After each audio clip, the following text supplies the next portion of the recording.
Hello everyone, and welcome back to another Dwarven Tavern. I am your host, Dr. Jeff Goins, and this time we're going to continue our Pathfinder journey with the Pathfinder GM Core. Retails for $59.99, and I'll put the links down at the bottom so you can check it out yourself. I don't know if you can find it cheaper or not, but it's a it's necessary if you play Pathfinder, unless you like, this is second edition. It's a retooling of the second edition stuff. So that is that. What is the GM Core? Well, the GM Core is it's kind of like the Dungeon Master's Guide. GM means Game Master for those of you who are new to the game, which I certainly don't disparage. I think everybody should learn how to play. But that's actually, it's not just me. So this book contains a lot of Game Master resources for how to run a good game, how to improve the game that you're running. For veterans and newbies alike, I'm gonna sink my chair down just a little bit. Here we go, so I'm better in the picture. It covers some things that I think should be covered. Not so much to make a huge drama, a huge big deal over things, as seems to be the way of the world right now. I prefer a drama-free diet myself, and if things can be resolved quickly and without drama, the better off we all are, and the more we can game, which is actually the point, right? So the first thing in chapter 1, and I will be covering all of the things that I found were super interesting and or necessary for gameplay, or improved gameplay, if you will. The first thing it covers, which I found interesting, is creating a welcoming environment. Well, yeah, of course, that's important. It should go without saying, but in many cases, it has to go with saying.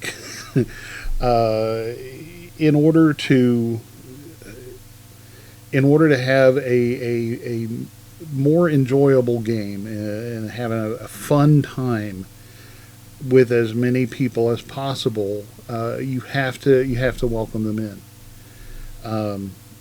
And that I wrote an article on the Patreon page, which you should check out. Send the links in the description. I wrote an article about how important communication is with your gaming group, and what the expectations are. And I'm going to make a note of it right now, and I'm going to write a checklist of things that you need to cover, and they're I'm sure they're out there. Things to cover in the first session. They call it session 0 now. It's just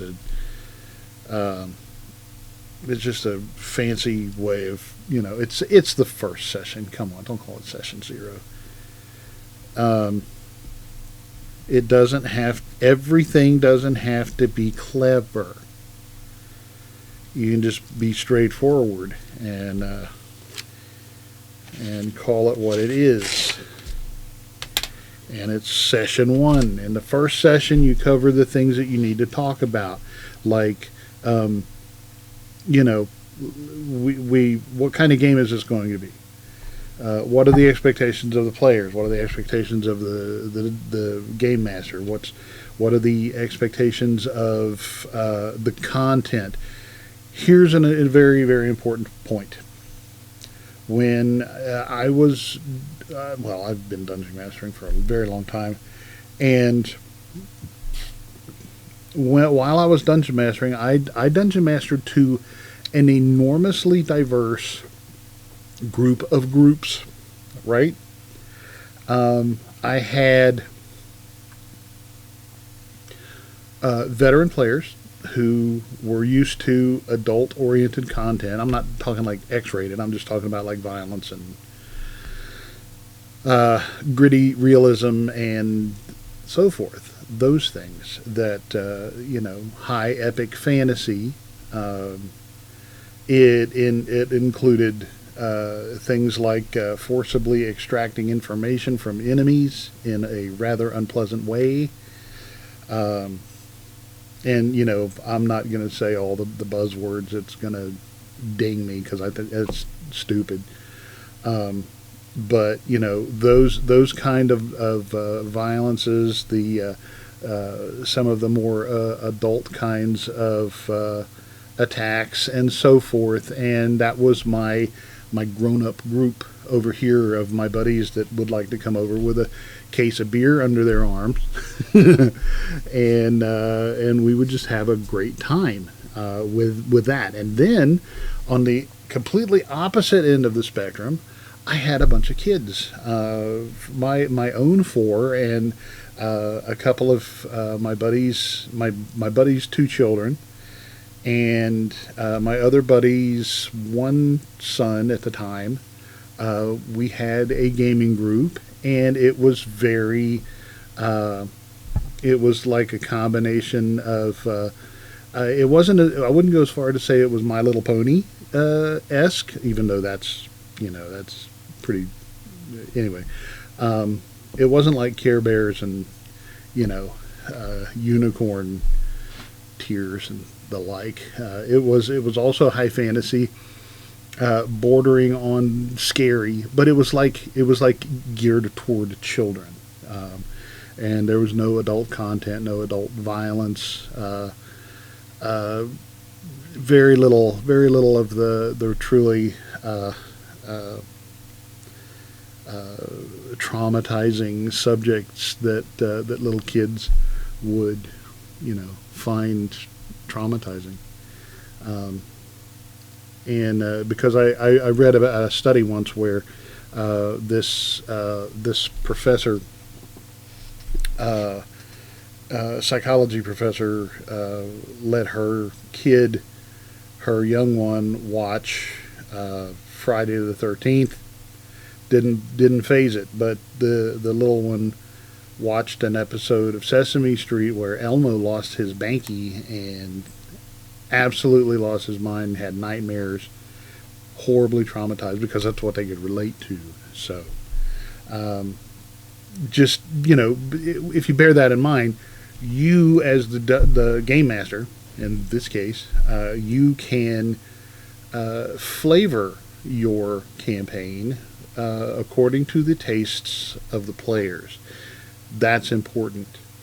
And it's the same thing with the first case, which is objectionable content, in here on page 7. And it says, before the campaign begins, check with your players as a group or individually and find out what kind of content they would want to allow in the game. And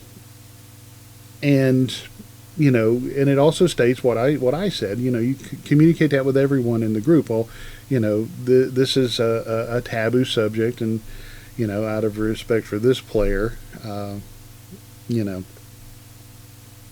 most of the time, it's okay to edit those subjects out. Now, the problem is with that is that I have met some people who take that, bend to their will out of respect to their desires. They take that to the nth degree, and suddenly they're dictating the game. That's when you got to draw the line. You got to draw the line somewhere. It's like, well, you know what? This is what the game is.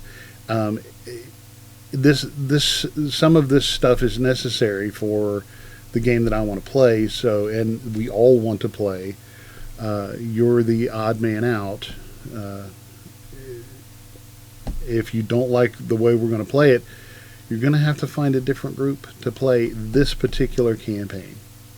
And to me, that's not a big deal. I mean, you're not like betraying a friendship, or they might feel that way if you don't let them dictate what you're playing. They might, well, how dare you?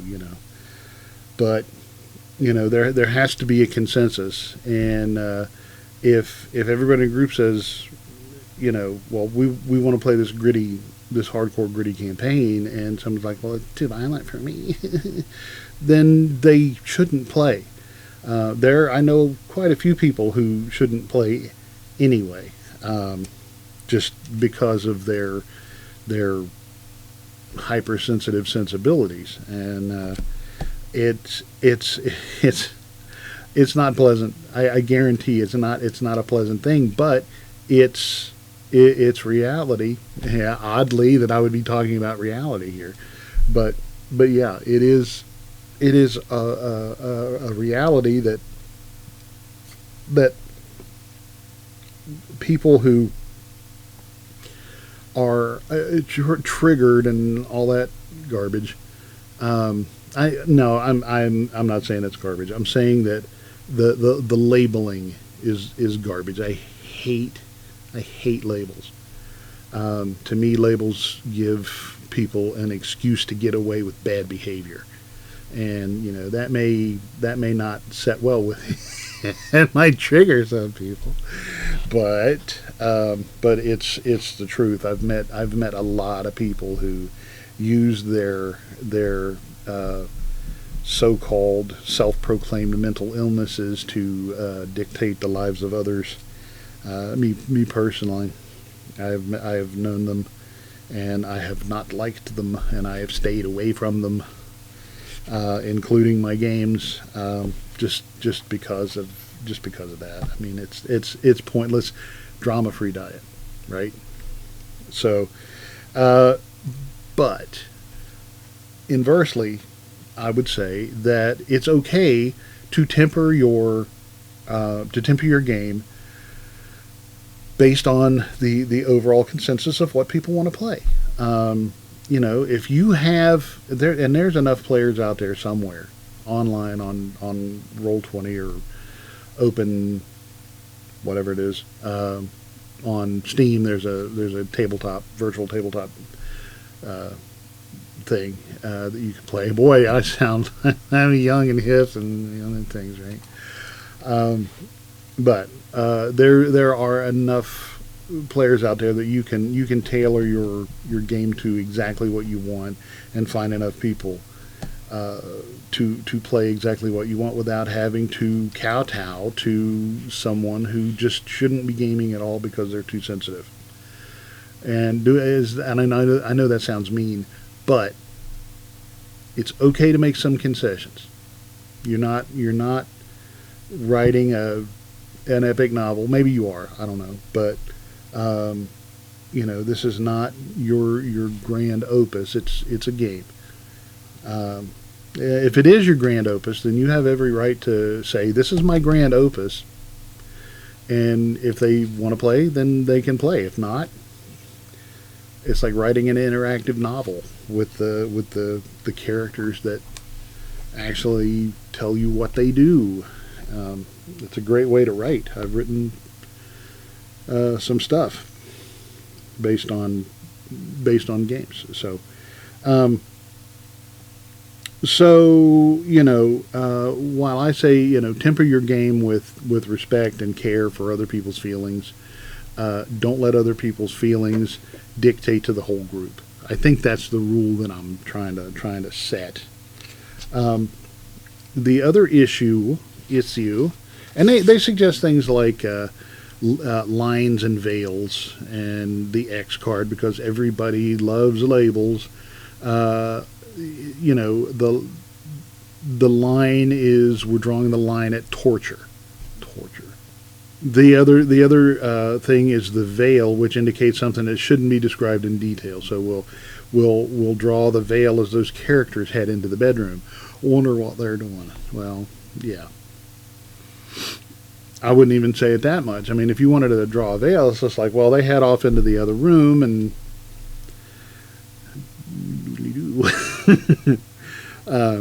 but and again, if you've got kids in the room, if you get kids that are gaming, that thing doesn't even happen anyway, right? So use your head, be considerate, but don't be controlled, and don't be controlling. This is supposed to be fun, right? Right? And the X card, if somebody, you draw an X on a piece of note paper and you give everybody an X, and if they start feeling uncomfortable or whatever, they can reject the content by tapping the X card, which yeah, that would annoy me. I'm sorry, that would really annoy me a lot. So, because, again, if you're playing with the wrong kind of people, that X card would be wore out in an hour. If the game takes a direction that they don't want to take, because their feelings are dictating everybody at the table. Don't play with people like that. Making me angry. I'm not, I don't want to get angry. But anyway. Then, it goes on to talk about the baselines and, how to set a general atmosphere of play. It's pretty decent information. I think it goes overboard at points because people get their feelings hurt, and they shouldn't get their feelings hurt because it's a game. And I heard a really wacky and awkward story about a girl who actually left her boyfriend because his character didn't kill another character, or he was the GM and he didn't kick that player out for their character condoning certain types of assault, and she actually dumped him because of that. And it's just like, well, I think that's not right. I mean, it was in game. He wasn't condoning it in real life. See, and when people start to blur those lines between fantasy and reality, then you shouldn't play the game. I've known quite a few people from way back when, back in the 80s, when I actually first started playing, in the early 80s. Late 70s, early 80s, I started gaming, and there were people who were just freaking nuts, like mazes and monsters, kind of crazy, and so when you see some of these folks that are actually having trouble with the line between fantasy and reality, it's time for them to have to take a step back, or to step them a step back. Don't contribute to their mental illnesses, even though gaming is one of the best tools that I've ever known for catharsis and for just like group therapy and stuff like that. Role playing is psychology 101, man. And it's wonderful if done correctly, but it can get out of hand really quick and really bad, in a really bad way. Excuse me, if you're not careful. And since, most people, myself included, do not have degrees in psychotherapy or in counseling. Actually, I am a licensed counselor, but I don't have a degree in it. And I have counseled people in the past over quite a few different subjects, and it's someone who they were trying to diagnose me with something because they were pissed off at me. And they said, well, they were in therapy, so they knew what they were talking about. And I was like, just because you got hit by a train doesn't make you a conductor, man. There's a lot of qualification. I don't even remember what the thing is, but that's digression, and I apologize. It's just this book is kind of hitting a nerve with me in the oversensitivity department, because I'm not oversensitive, but I'm sure acting like it right now, aren't I? Anyway, there's another premise that they cover that I wanted to talk about, which was metagaming. And metagaming is when people have knowledge that their characters don't, and they act on it. Okay, nothing irritates me quicker than people who use their knowledge. Well, you can't. It's +1 or better weapons to hit that guy. He's damage reduction 10 or adamantium or whatever. Your rogue wouldn't know that. Some scholars don't even know that. This is an incredibly rare creature who is, very few people know anything about it. I didn't even tell you what it was, because I don't do that. I describe the creatures and in their physical appearance, like horns, leathery wings, can fly, has arms and wings, long feet, bird-like feet with talons, anywhere from red to green skin. And, there's a lot of different things that could be, until I say something like, and he sits on the edge of the cathedral. And you're like, oh, it's a gargoyle. Perhaps. And, perhaps you're right, but I'm not going to tell you you're right. I'm going to say, well, that's a possibility.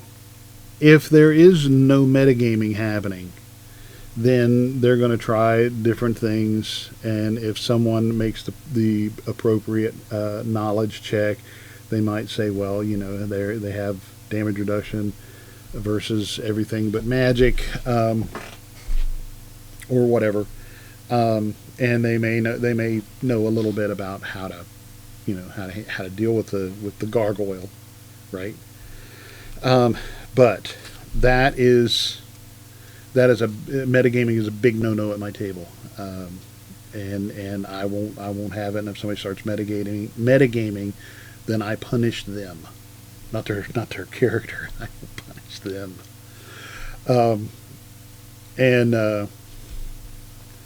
Bully trigger warning.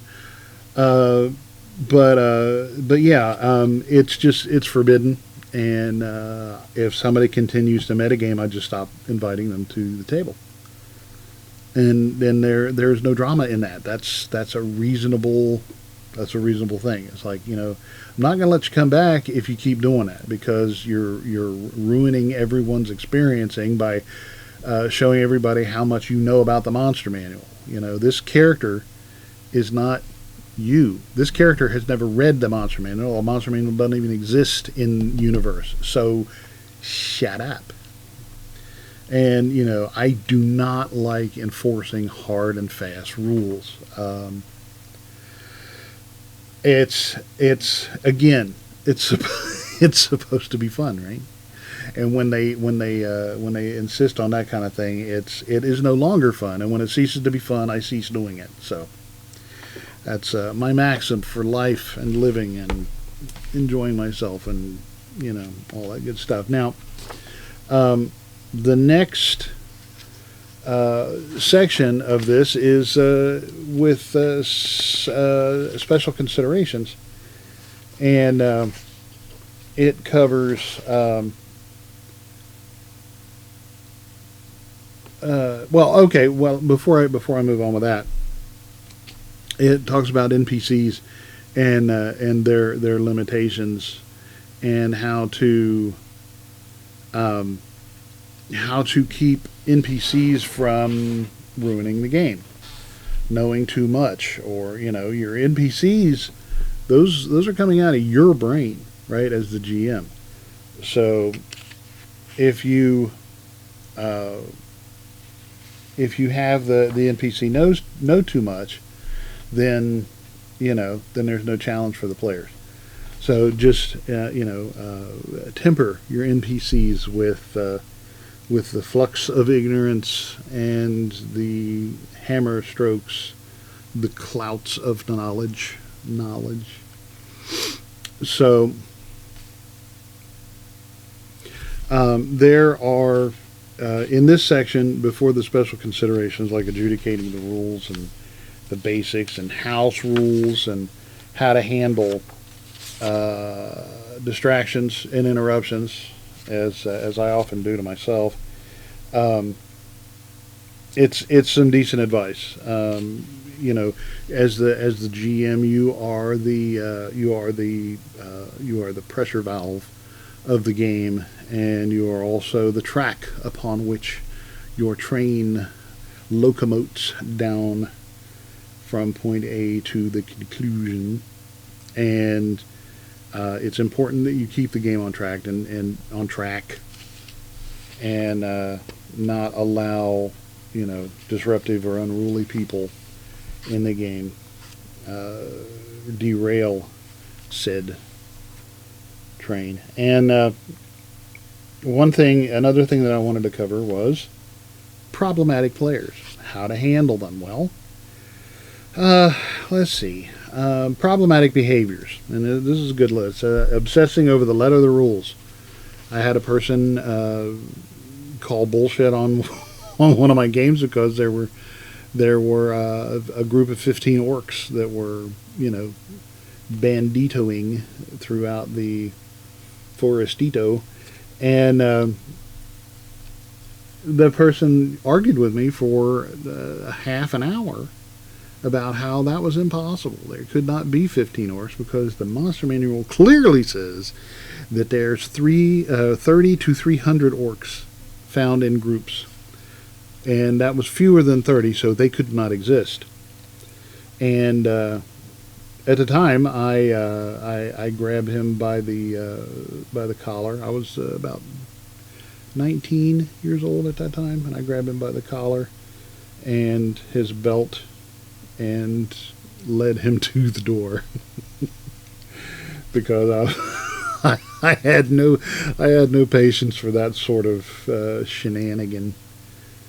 And another thing that irritates me is constantly helping other players make the optimal choice on their turn. Oh, you need to do that. Well, I got a good system with that. If someone's going to do something, if someone else wants to interrupt their action, you got to roll initiative. If you lose initiative, they get to do what they get to do, and you got to shut up. If you win initiative, then you have to roll a spot check, or you have to roll some kind of a perception, make some kind of a perception roll, whatever game you're playing, to even notice what they're doing, because there's all kind of stuff going on when you're in a dungeon situation or whatever, the wilderness. And so if you notice what they're doing, you might get a chance to interrupt. If you don't notice what they're doing, then they get to do it anyway. And you roll initiative, and if you roll initiative, then you got to take the appropriate steps to warn them or whatever. So everything happens in game. And that cleared a lot of that up because people didn't want to go to that kind of trouble. Making their character the center of attention without allowing space for other players. I've seen that a million times. Repeatedly arguing with decisions made by other players or the dungeon master or the game master. Oh boy. I don't do that. And I don't allow that. When I'm a player, I'm playing a player character, what the dungeon master says is law. It goes. If they've blatantly, overstepped a rule or something like that, I'll write them a note, or I'll say, are we sure about that? Is that, And if they say yes, for whatever reason, they're the dungeon master. What they say goes, and I'm okay with that, even if I'm not okay with it. You know what I mean? Ignoring other players' opinions, deliberately derailing the adventure plot, as I mentioned, and being deliberately rude or cruel to other players. Yeah, got a situation with that where my character was followed in by another player's character into a market, and everything I wanted to buy, because he had a lot of gold and I didn't, everything I wanted to buy, he would say, no, wait, I'll give you 10 for that. And it's like, I was going to buy that for 5 gold pieces. What are you doing? And he's like, I want to buy it. And he did that. He followed me around. I don't know why. I don't know why he was doing that. He was being a dick. So my character being chaotic neutral, and there's no alignments here, but my character being chaotic neutral at the time, went around and he went shopping with this guy's money. And so we went outside and camped, and he woke up dead without any gold and without any of my groceries. Yeah, that was probably a really mean thing to do, but he was a dick to me all day long. Not an excuse, right? But I didn't care. And it was just a game. So, I mean, and I don't think he played much after that, but I didn't do anything to warrant his behavior. So I took the cards that he dealt me and came up with a full hand. A full hand? A full house. Yeah, I play poker. A straight flush. A royal flush. Haha. Anyway, so the best way, I think, the most peaceful way, and you know, in reality, in retrospect, you know, that probably wasn't the most peaceful the most peaceful way I could have handled it. I mean, I could have knocked him out right there at the table, and man, I sound like I was a mean youth, don't I? Which, you know, I really was. But you know, I was only mean in response to others. Which, you know, whatever. But anyway,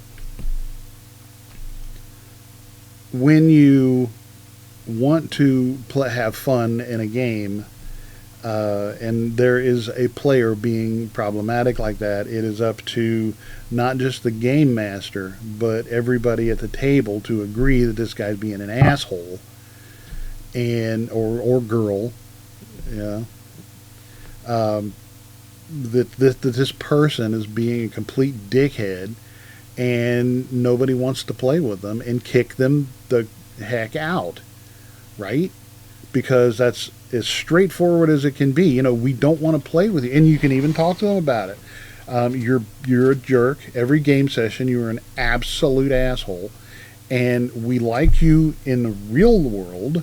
Why can't you be like that? Well, that's what my character do. Well, you know what? If you bring this character back in, we're all going to kill it.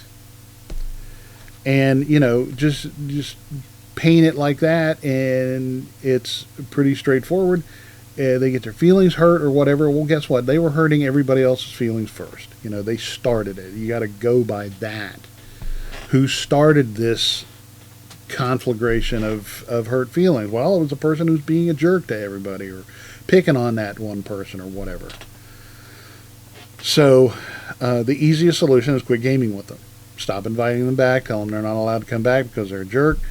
Give them another chance. Give them one more session. If they calm their ass down, everything is hunky-dory and the game can continue. If they go back to their ways of being a dickwart, then kick them out for good.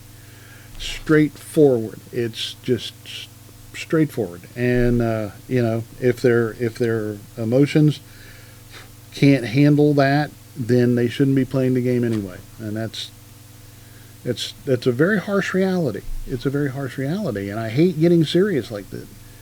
It's no fun. It's no fun to have to get serious, and you know, bring the room down, as it were. But if it comes to, you know, one person being oppressive to the whole group, or ruining someone else's time on purpose, you don't need to allow them to do anything. You don't need to allow them in the game. So You gotta, when you, some would argue that, when you have to discipline a dog, you, or an ape of any sort, or any other kind of animal, you do it extremely harshly one time, and they will learn. And that's, I've seen this happen over and over. All of my own children threw one tantrum, and then they found out that there were worse things in the world than not getting their way, and that was me.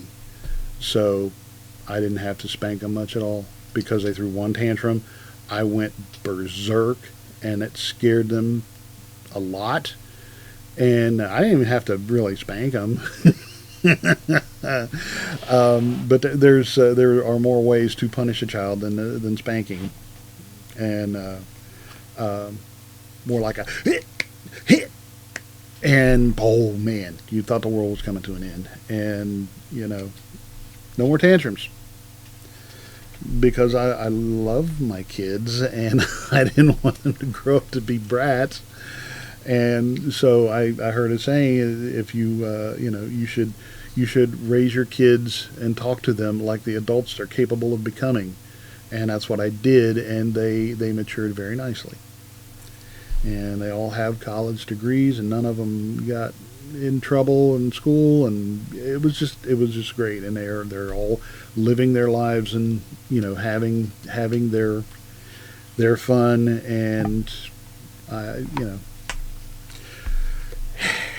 memories. Anyway, so that's my take on problematic characters, and the book has some good information on that. And then it talks about how the relationship between you and your players is a collaborative narration, which is absolutely true, 100%. It's a narrative collaboration, or a collaborative narration, and that's the way you should do it, because otherwise, if you don't want the players to have any say in what your game does, then just tell them a story. Write a story and read it to them. As players, they are interacting with your narrative, and they may come up with things that you had no idea. Actually, I almost guarantee that they will come up with things that you hadn't thought of. Because if you lay every single clue to them needing to go north, they will want to go south. So what do? Well, you put the goal to the south. Let them come up with the good ideas, or run them into a dead end until they go. Then they'll go southwest. Then they'll go west. Then they'll go northwest. Then they'll go northeast. And they'll completely not go north. And north will be an absolute, I guarantee it, every time. So,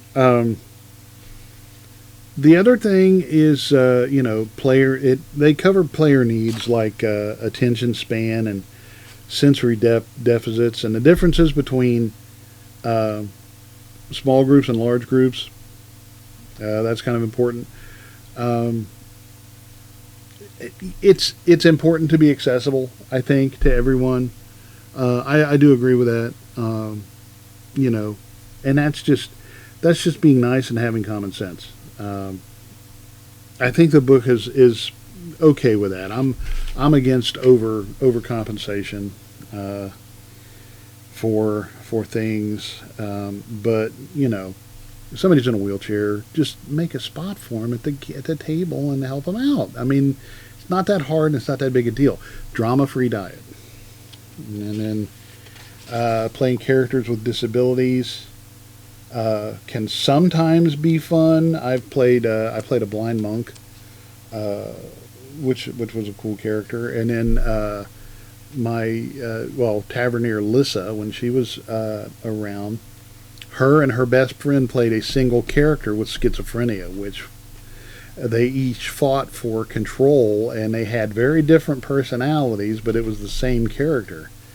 And I thought that was incredibly cool. It was like a dissociative personality disorder or multiple personality disorder, and it was an interesting experiment, and it worked out pretty well.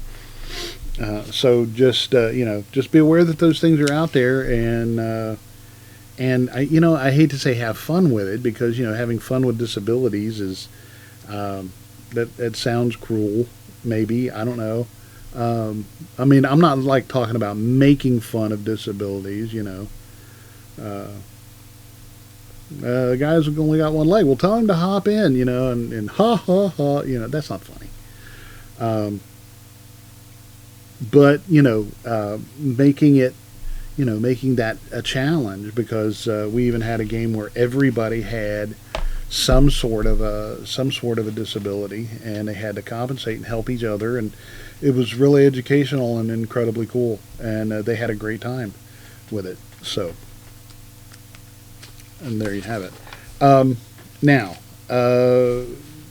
the next section is running encounters, and that covers the 3 different modes of play, which is the encounter mode, exploration mode, and the downtime mode, and it goes into greater detail. I mean, I know we covered that in the player core earlier about the 3 different modes, and how much I loved the downtime mode for getting things done, like crafting and stuff. I'm all about the whole crafting aspect of it, and so is Tavernier Ian, because games like video games like Minecraft and Factorio. I'm a big Factorio player, and Space Engineers and Empyrean, 7 Days to Die, and Space Engineers and stuff. If it only had some content. I'm all about the crafting. So, having good crafting rules in this game is very good. It's totally primo. So it talks about in this, it talks about maps and miniatures, special battles and movements and the like.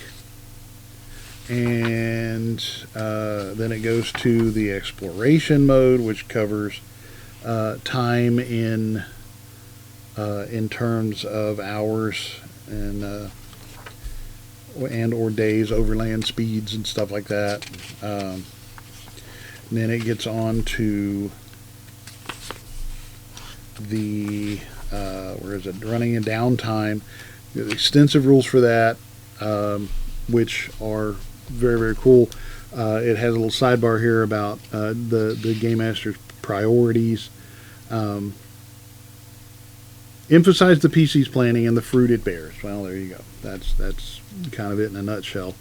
And it allows long-term goals to happen,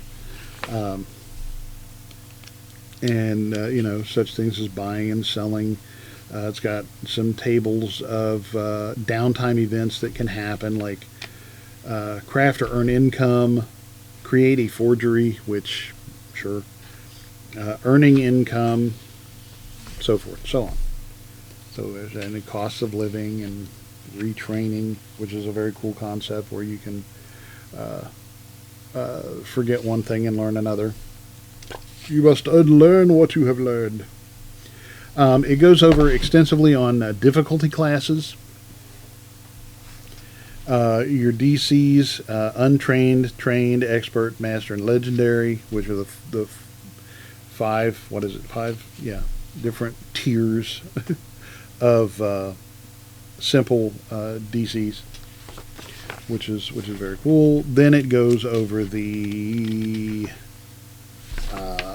skills and stuff, and then rewards, experience point rewards. I was kind of confused about it in the last review, if you didn't notice, which I sure as heck did. So this has the rundown of a good rundown of XP awards, for accomplishments minor, moderate, and major, which is 10, 30, and 80 XP. And remember, 1,000 XP gets the next level all the way up. So every level is 1,000.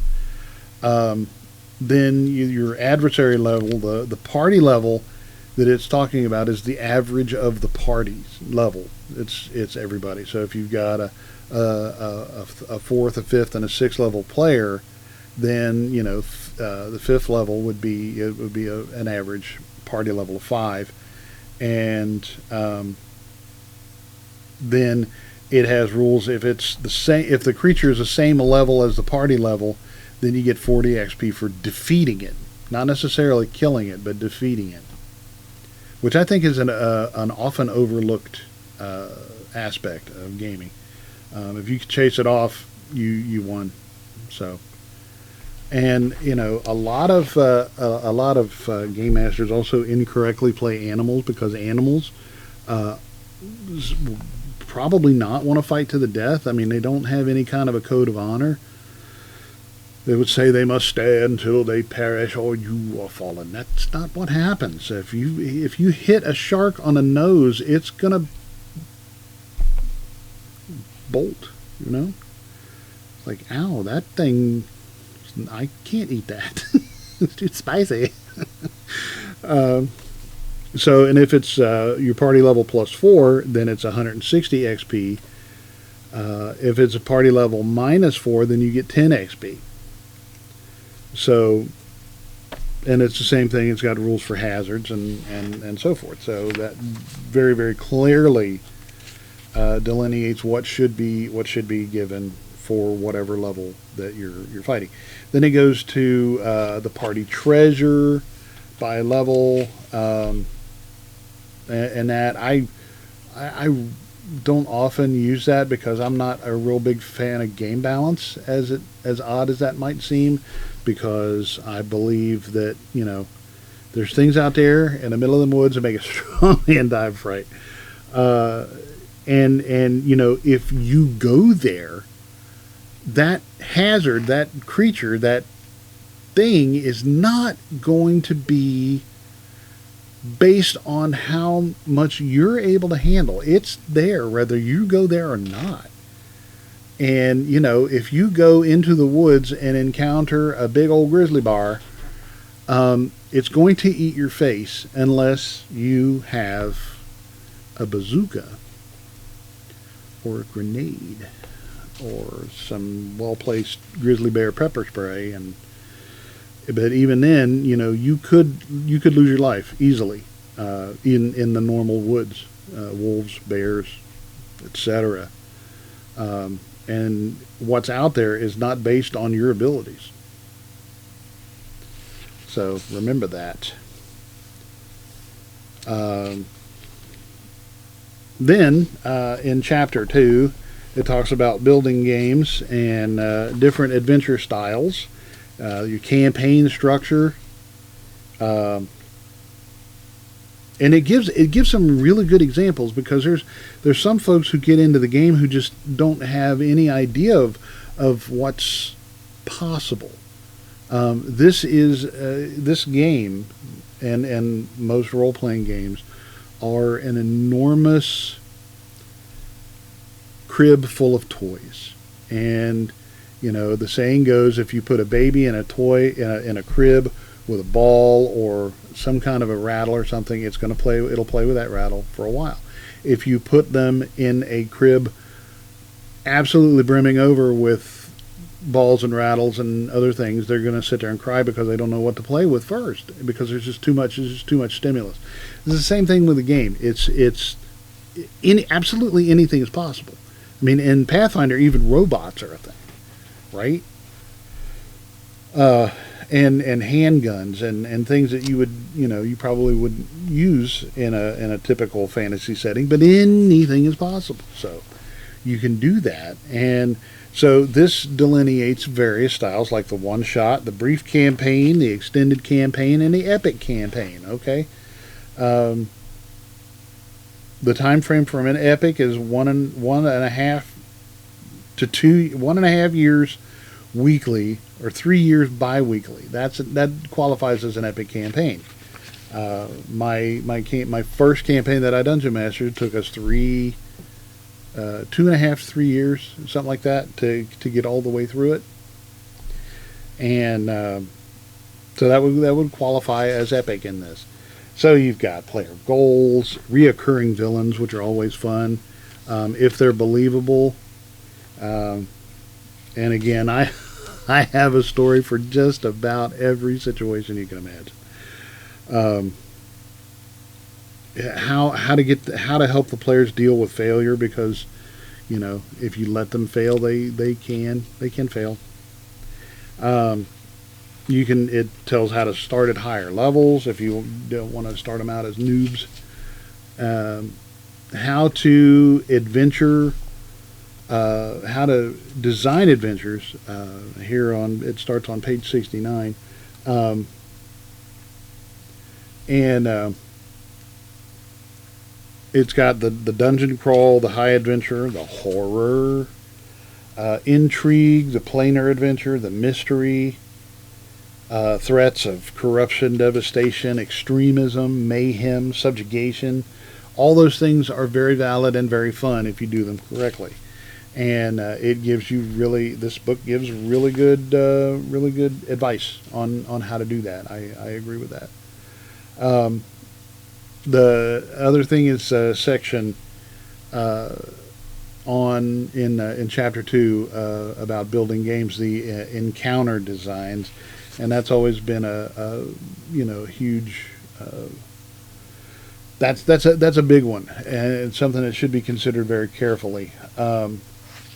You can do. It's got an encounter budget, which if you want to go straight by the numbers. I don't like going by the numbers, but I do like making sure that it's a challenging encounter. If it's just a random encounter, if it's not a major plot point, then the players can be challenged by the numbers without any problems. Players can surprise you, and they very, very much will if given half a chance. And if you let them speak, that's more than half a chance. But the players will invariably do something like. I remember two examples. A friend of mine was running us through a prefab adventure, and the end boss came out in the first part of it and was supposed to speak and threaten and become a reoccurring boss, a reoccurring villain, and we killed him. And he's like, "Oh, well, that's I guess we're done here."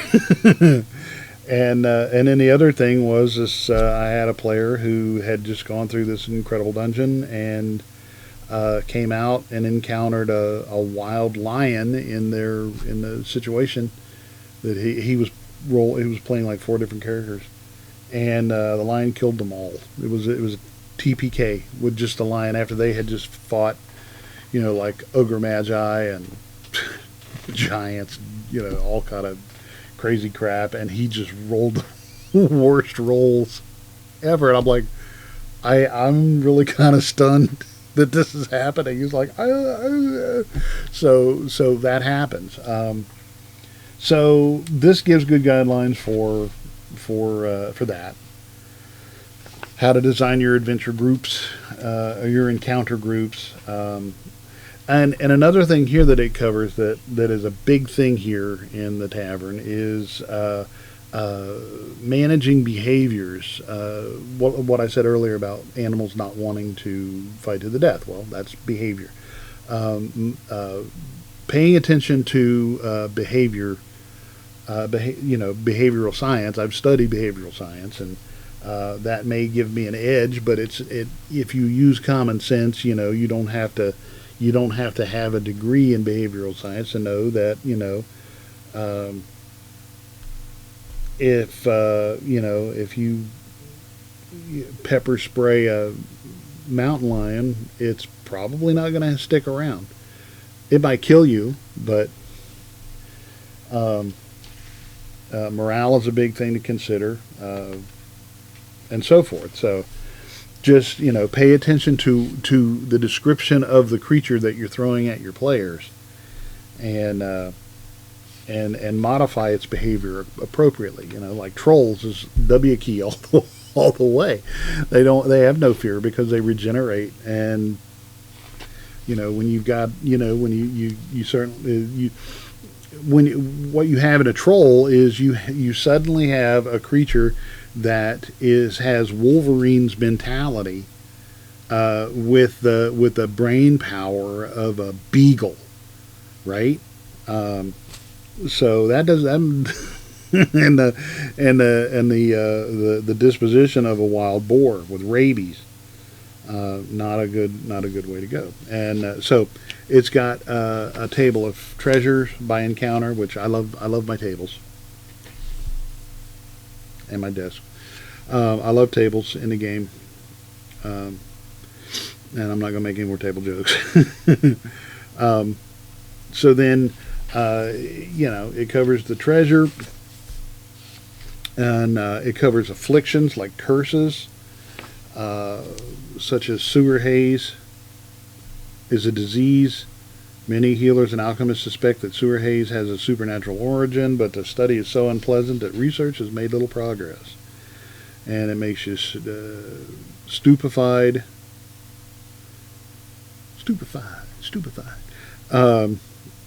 You're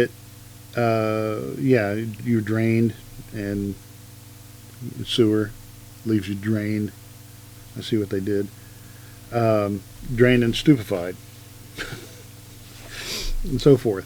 Then it goes into very, very fine detail into environments, like swamps and plains, and that joke's not going to happen either. I'm being very serious today. Climate, the underground, volcanic eruptions, avalanches, all of these environmental hazards. Then it has actual section on hazards, bottomless pits, electric latch runes, fireballs, the Pharaoh's Ward. A lot of good ideas, a lot of coolness going on, which there's other things than monsters to watch out for.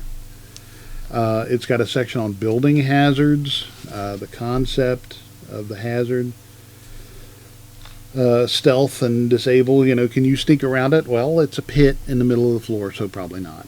Can you just dismantle it? You got a shovel and a lot of dirt. Then it talks about the defenses of hazards, like the fortitude save and reflex saves and all that stuff thereof, and hazard offense, what they do with simple damage and complex damage. So it gives you a lot of it's a tool, and I love tools. When you have good tools, you can create anything. Then it has an entire section on building creatures, and it's really good. It goes from everything from skills to safe items and saving throws and hit points and so forth. My favorite method is just to take a creature that's already written. It already has a stat block in a book, and just make it look different. And that works really well for simple creatures, like a race of like bipedal anthropomorphic squid that are very brutish, and they come out and attack. It's just the orc stat block, but they look like squid. Super simple way to go. But if you want to go the not so super simple way, this is the thing to do. Strike attack bonus, strike damage, any spells they might have, and so forth. So then it talks about all their traits like aberration and abomination, and angel, animal, spirit, psychopomp. Like, honestly, it sounds like something that you would meet at a rave. The fiend, the fae, etc., so forth. How to build NPC, how to build items. This is all about building your game. So, very logical. And, you know, I said it with the last review. There's got to be somebody in there with the education degree or something. I would bet, because it's presented in a very, very nice and very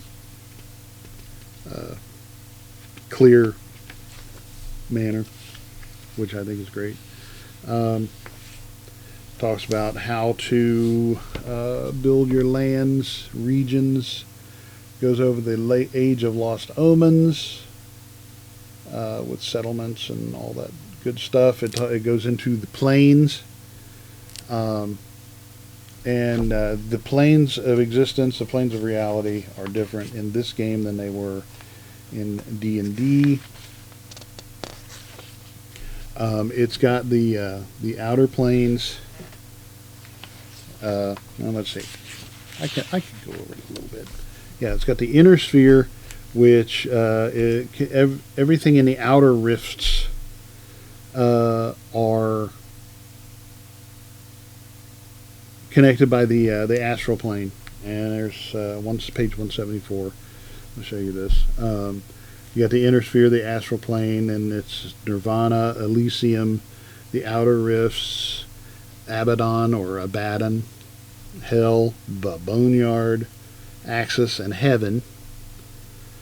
Then in the inner sphere, you've got the universe, the plane of air, the plane of water, the plane of wood, the plane of metal, earth, and fire. And then in another dimension of the planes, you've got the overlapping planes, which is from left to right, and that's not even a thing. But you've got Creation's Forge on one, which is pure light, which is probably very similar to the positive material plane. Then you've got the ethereal plane, the first world, the universe is in it. Nope, I'm wrong.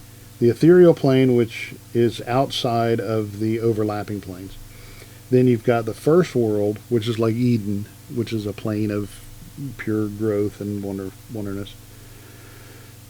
Then you've got the universe, which is basically the prime material plane, which probably is, and I don't know, does it say? It should say something about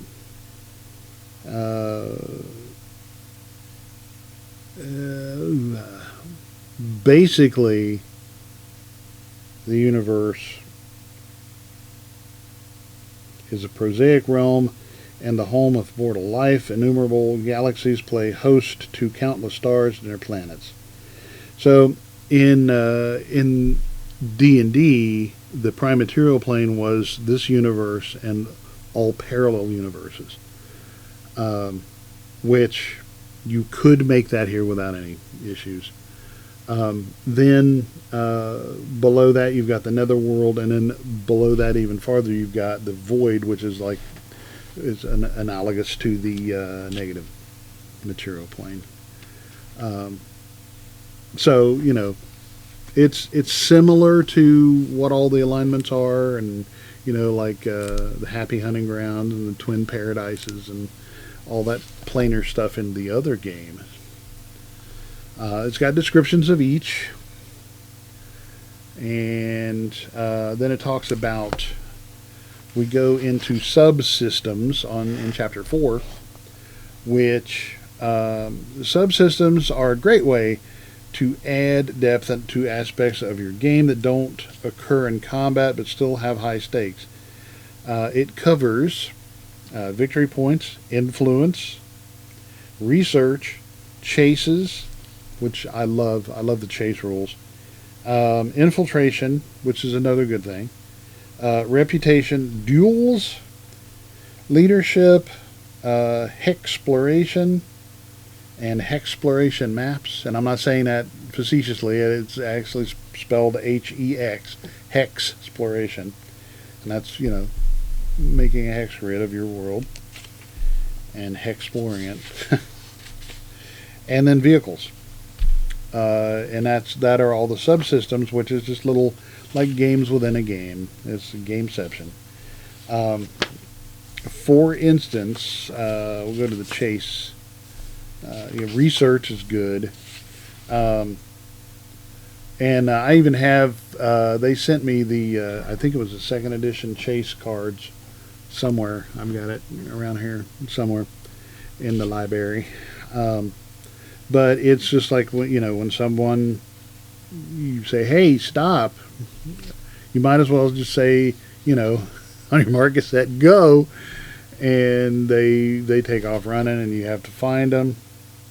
If the chase is, if it's a short chase, then, and I covered this in a review of that deck, it's 6 obstacles, 10 to 20 minutes game time.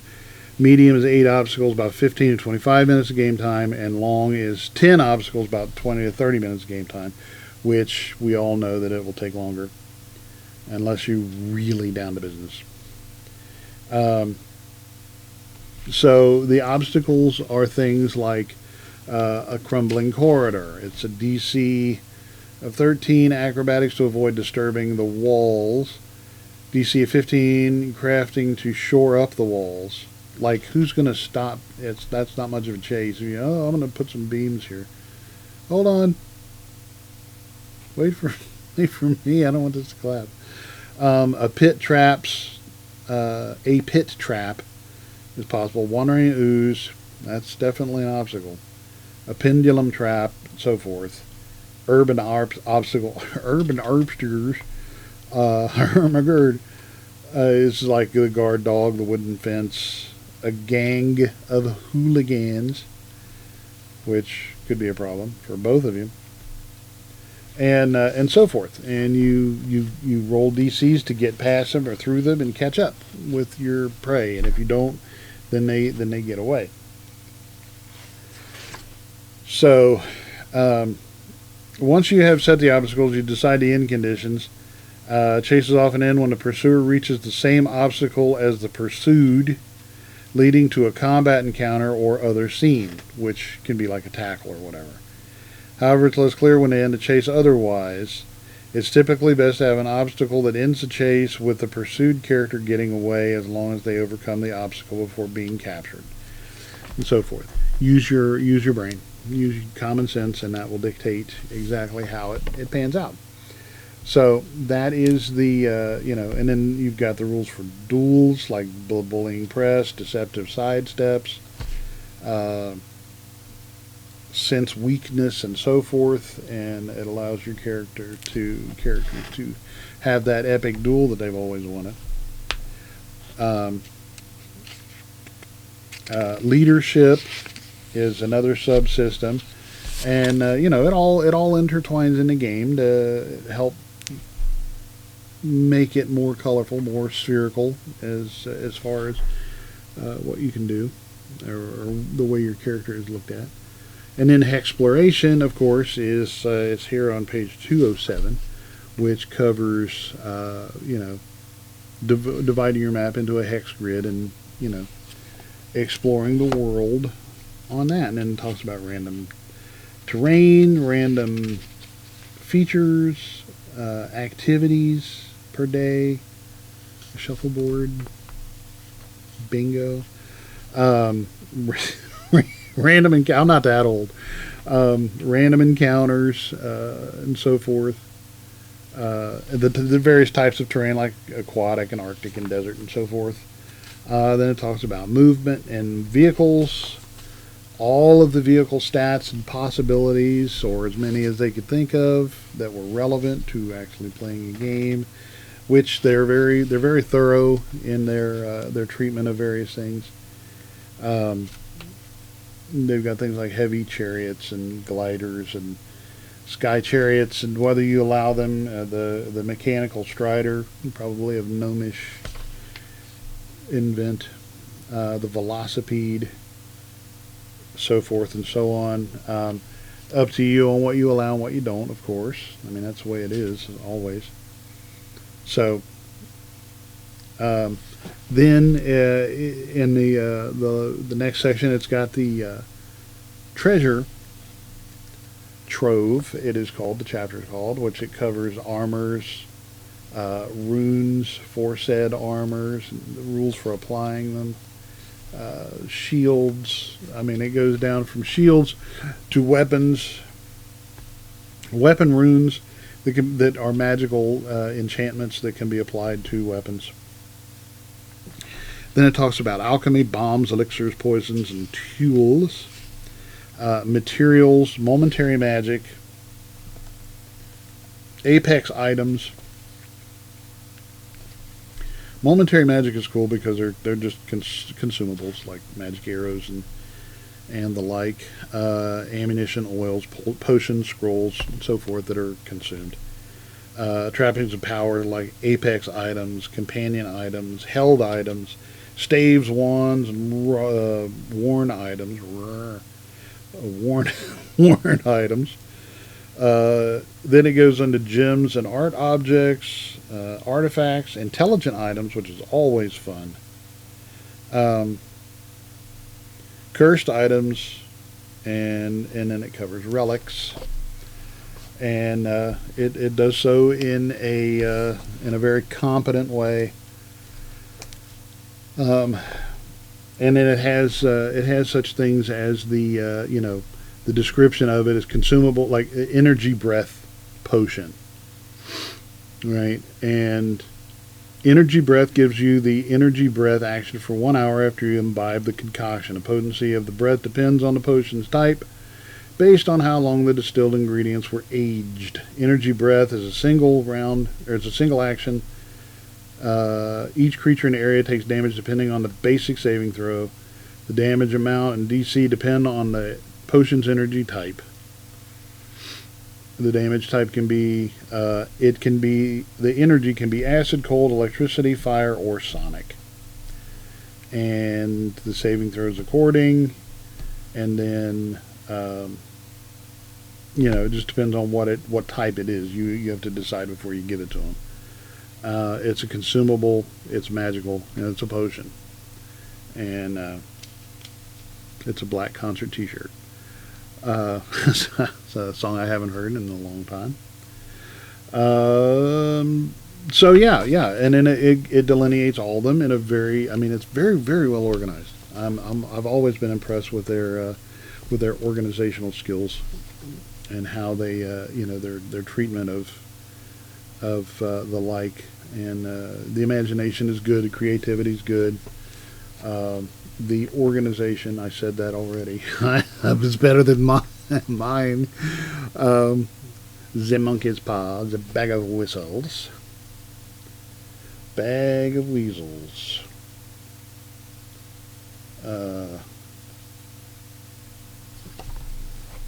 It's a cursed item. They're all the monkey's paw, the bag of weasels, the cloak of immolation. Those are all bad. and then it concludes on relics and has a wonderful glossary and index to round it all off to make your game mastering fluent and seamless as possible. And that is the GM Core.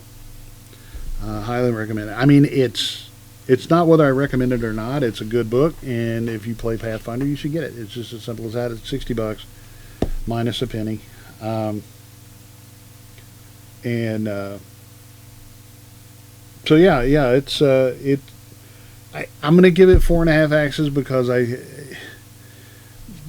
I'm gonna give it 5 axes because right now our society is oversensitive to everything, and I don't mind. I don't mind one way or the other how it goes. If things do whatever, I'm whatever. So it's okay with me. It's 5 axes. It's a very good book. It really is. And it basically tells you The same things that I tell you. Communicate with your players.